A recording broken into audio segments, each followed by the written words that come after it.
Social networking এর একটা সুবিধা হলো এখানে হঠাৎ করে কিছু বলে দেওয়াটা খুব সহজ, কারণ এটাকে ইমিডিয়েটলি জাস্টিফাই করার কেউ থাকে না।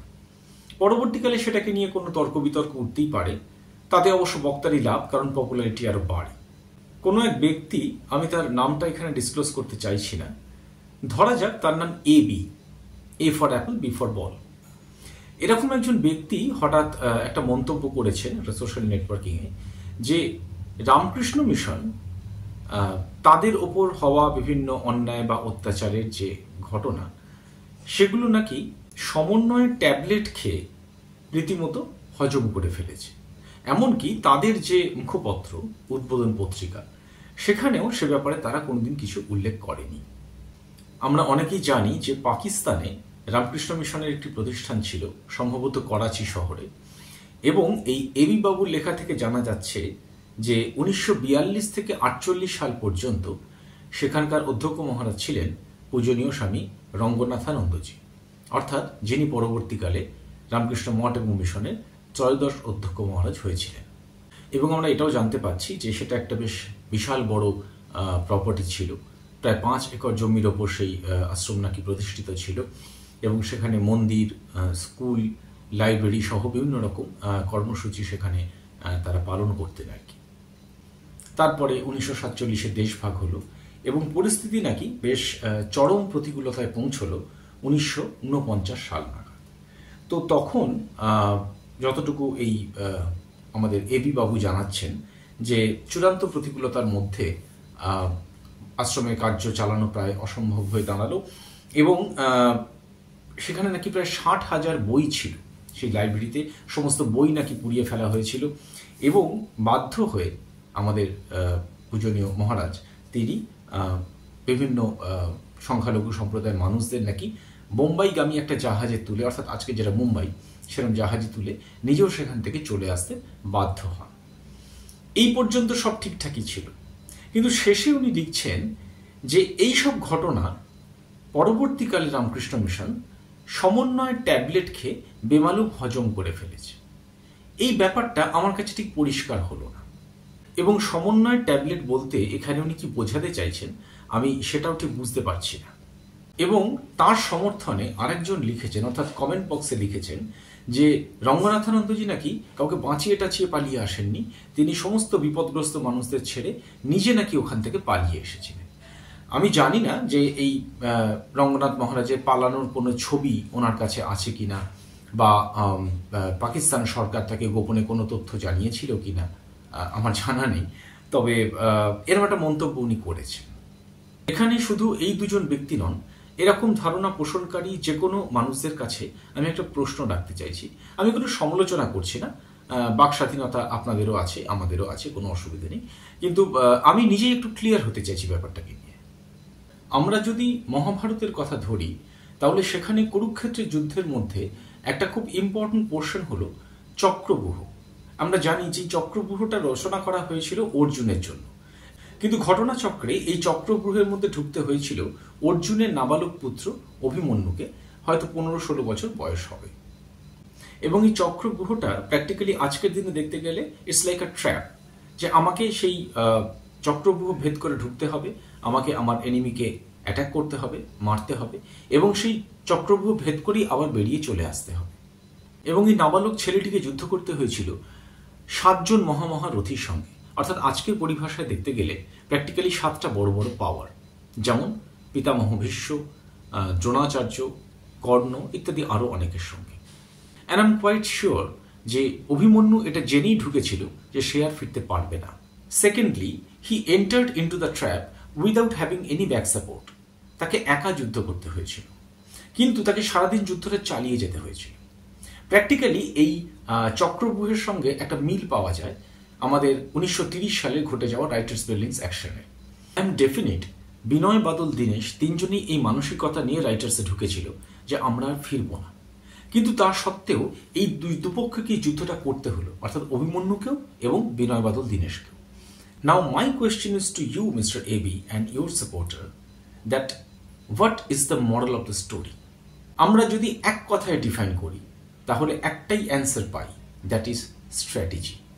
অভিমন্যুকে চক্রব্যূহে ঢুকতে হয়েছিল অর্জুনের বেঁচে থাকার জন্য, কারণ অর্জুনকে বেঁচে থাকতে হবে কুরুক্ষেত্রের যুদ্ধটা শেষ করার জন্য, আর কুরুক্ষেত্রের যুদ্ধ যদি শেষ হয় সত্যের প্রতিষ্ঠা হবে। আবার বিনয় বাদল দীনেশের ক্ষেত্রেও দেখুন, তারা এই মেসেজটা সারা পৃথিবীকে দিয়ে যেতে পারলো যে ব্রিটিশের একদম সবচেয়ে সুরক্ষিত ডেরায় ঢুকে তোমাদের আমরা মারতে পারি। প্র্যাকটিক্যালি ব্রিটিশের কনফিডেন্সটাকে হারানো ছিল ওদের লক্ষ্য।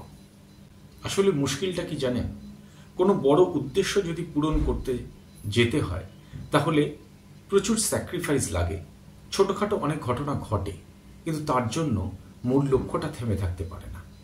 উপায়টাও শ্রী শ্রী মা খুব সুন্দর বলেছেন, যখন যেমন তখন তেমন, যাকে যেমন তাকে তেমন, এবং যেখানে যেমন সেখানে তেমন। এবার ফিরে আসি রঙ্গনাথানন্দজির কথায়। আচ্ছা, রঙ্গনাথানন্দজি যদি ওখান থেকে চলে না এসে ওদের বিরুদ্ধে রুখে দাঁড়াতেন তাতে লাভটা কি হতো? যদিও আমাদের দেশে সন্ন্যাসী বিদ্রোহের উল্লেখ আছে, কিন্তু তার একটা পরিপ্রেক্ষিত আছে, যেখানে দেশের সরকার, দেশটা তখন ভাগ হয়ে গেছে, ওটা পাকিস্তান, এটা ভারত।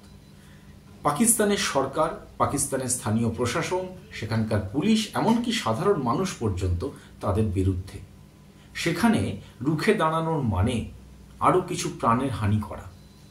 এবং তার থেকেও বড় কথা, যদি কোনো অপ্রীতিকর ঘটনা ঘটত তাহলে রঙ্গনাথ মহারাজ এবং রামকৃষ্ণ মিশনকে চিরকালের জন্য দাগিয়ে দেয়া হতো কিছু অপ্রীতিকর ঘটনা বা কিছু অশান্তিকর ঘটনা ঘটানোর জন্য। আত্মন্য মোক্ষার্থং জগদ্ধিতায়চ, এই মোটোটা নিয়ে যাদের কাজ, তাদের ক্ষেত্রে এটা ঠিক শোভা পায় না। আজকের পৃথিবীতে রামকৃষ্ণ মিশনের যে পরিব্যাপ্তি বা তাদের যে কর্মকাণ্ড, সেটা দেখে কি মনে হয় যে সেখানে শুধুমাত্র একটা পার্টিকুলার সম্প্রদায়ের মানুষজন আসেন? না, সেখানে সারা পৃথিবীর সমস্ত রকম সম্প্রদায়ের মানুষজন এসে তারা শান্তি লাভ করেন বা তারা জীবনের একটা আলোকবর্তিকা খুঁজে পান। এবং এটা কখনোই ভাববেন না যে মঠ বা মিশনে যারা যাতায়াত করেন তাদের মধ্যে প্রত্যেকটা মানুষই ভীষণভাবে তুরীয় মনোভাবাপন্ন, আধ্যাত্মিক জগতে ভীষণ উচ্চ স্তরে তিনি বিরাজ করছেন, তা কিন্তু নয়। অনেক সাধারণ মানুষ আছেন যারা সেখানে যাতায়াত করেন, যারা হয়তো তথাকথিতভাবে সেরকম রিলিজিয়াস মাইন্ডেডই নন। আমি এরকম ব্যক্তিগতভাবে অনেককে চিনিও, কিন্তু তবুও তারা যান। তার কারণ ঠাকুর, মা, স্বামীজি এদের প্রত্যেকের জীবনী এবং সেই বাণীগুলোকে তাদের কাছে অনেক বেশি লজিক্যাল মনে হয়। শ্রী শ্রী ঠাকুরের যত মত তত পথ যেমন একটা বিখ্যাত বাণী, তেমনি আরেকটি বাণীও খুব বিখ্যাত, দুর্জন সর্বদা পরিত্যাজ্য। স্বামীজির বিখ্যাত কথা, গীতা পাঠের থেকে ফুটবল খেলা অনেক শ্রেয়, কারণ ফুটবল খেললে যে শক্তপোক্ত শরীর তৈরি হয় তাতে গীতার মানে আরও বেশি করে স্পষ্ট হয়। এতটা রেভলিউশনারি একটা কথা আমার মনে হয় সারা বিশ্ব আধুনিক পৃথিবীতে কারোর কাছ থেকে শুনেছে বলে মনে হয় না। আর ঠিক এই কারণেই স্বামীজির এগেনস্টে কিন্তু একাধিকবার ব্রিটিশরা অ্যারেস্ট ওয়ারেন্ট জারি করেছিল। তারা জানতো আসল শত্রুটা কে। তাছাড়া আমার মত অনুযায়ী বা আমার যতটুকু অবজারভেশনে ধরা পড়েছে, তাতে রামকৃষ্ণ মিশন বোধহয় সারা পৃথিবীর একমাত্র প্রতিষ্ঠান যাকে তার জন্মলগ্নের আগে থেকেই নানান রকম বাধা বিপত্তির সম্মুখীন হতে হয়েছে। একবার যদি গ্রাফটাকে দেখেন, স্বামীজির ভারতে প্রত্যাবর্তনের পরে তার সম্বর্ধনা সভার নাকি পৌরোহিত্য করার লোক খুঁজে পাওয়া যায়নি। যে স্বামীজির পায়ে সারা পৃথিবী এসে পড়ছে, সেই স্বামীজি তার নিজের শহরে ব্রাত্য হয়ে আছে। ব্রিটিশদের কথা তো ছেড়েই দিন, স্বামী বিবেকানন্দ নামক সত্তাটিকে তারা সবসময় তাদের স্ক্যানারের তলায় রাখত, সেটা কোথাও লেখা থাকুক আর নাই থাকুক। ইভেন রামকৃষ্ণ মিশনকে পর্যন্ত নিষিদ্ধ করার চেষ্টা তারা করেছিল। স্বাধীন ভারতেও সেই ট্র্যাডিশন সমানে চলেছে। এর জন্য বর্ডার পেরিয়ে করাচি চলে যেতে হবে না, কলকাতাই যথেষ্ট। স্বামীজির জন্মশতবার্ষিকীর অনুষ্ঠানের আয়োজন করা হয়েছিল কলকাতার পার্ক সার্কাস ময়দানে। সেটা সম্ভব হয়নি। কেন সম্ভব হয়নি আমি জানি না, কিন্তু পৃথিবীর কোনো দেশে তার কোনো মহাপুরুষ বা যুগপুরুষের 100 বছর পালনের অনুষ্ঠান এভাবে বাতিল হয়ে যেতে পারে তার নিজেরই শহরে। এই উদাহরণ পৃথিবীতে কটা আছে আমাকে একটু বলতে পারবেন? কারণটা অবশ্য আমার ঠিক জানা নেই, কারণ আমার জন্মের প্রায় 20-22 বছর আগের ঘটনা, এবং যারা আমাকে এটা বলেছেন তারা কেউ এখন জীবিত নেই। কিন্তু আমার প্রশ্ন হলো, কোনো সরকারি বেসরকারি উদ্যোগে কোনো তদন্ত কমিটি বা তদন্ত কমিশন এটাকে নিয়ে বসেছে? বসে থাকলে তার উত্তর কি ছিল আপনি জানেন? রামকৃষ্ণ মিশন সেবা প্রতিষ্ঠানের মতো জায়গা, যেটা কোনো গেস্ট হাউস বা রিসর্ট নয়, কিন্তু ওটা মানুষের এমার্জেন্সি সার্ভিস প্রোভাইড করার জায়গা। সেই হাসপাতালে প্রায় 6 মাস ধরে কর্মী অসন্তোষ, একটা অচলাবস্থা সৃষ্টি করে রাখা হয়েছিল। কার স্বার্থে? আপনারা বলতে পারবেন? এর প্রতিবাদে আমাদের এই বুদ্ধিজীবী সুধী সমাজের শহর কলকাতা সেদিন কতবার রাস্তায় নেমেছিল, কটা ধর্ণা মঞ্চ তৈরি হয়েছিল। আর এই যে একটা সুন্দর টার্ম ইউজ করলেন না, সমন্বয়ের ট্যাবলেট, প্রসঙ্গত বলি, এই সমন্বয় কথাটা আমাদের সংবিধানে আছে। তাহলে এটা বলতে হয় যে আমাদের যিনি সংবিধান প্রণেতা ডক্টর V.R. আম্বেদকর, তিনিও সমন্বয়ের ট্যাবলেট খেয়ে সংবিধান লিখেছিলেন। এবং আরও বলি, আমাদের যে প্রথম স্বাধীন সরকার, আজাদ হিন্দ গভর্নমেন্ট, তার সেনাবাহিনীতে কিন্তু নানা ভাষা, নানা মত, নানা পরিধানের মানুষজন ছিলেন, এবং তাদের রক্তের বিনিময়ে পাওয়াই কিন্তু আমাদের স্বাধীনতা। তাহলে এটাই বলতে হয় যে তাদের যিনি supreme commander, the liberator of India, Netaji Subhas Chandra Bose, তিনিও সমন্বয়ের ট্যাবলেট খেয়েই তার সেনাবাহিনী তৈরি করেছিলেন। আর সব শেষে বলি, স্বামীজির ইচ্ছায় যে উদ্বোধন পত্রিকা প্রকাশিত হয়েছিল, সে পত্রিকার মূল উদ্দেশ্য ছিল মানুষের অন্তর্নিহিত দেবত্বের বিকাশ, সমাজে কিছু পজিটিভ মেসেজ পাঠানো।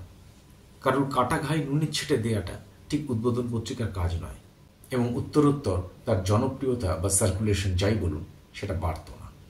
তবুও শেষে আমি আপনার কাছে খুব বিনীতভাবে এই সমন্বয়ের ট্যাবলেট খাওয়ার ব্যাখ্যাটা চাইব। যদি পারেন দয়া করে এটাকে ব্যাখ্যা করবেন। আমার মতো অনেকেই এটার জন্য অপেক্ষা করে আছে। নমস্কার।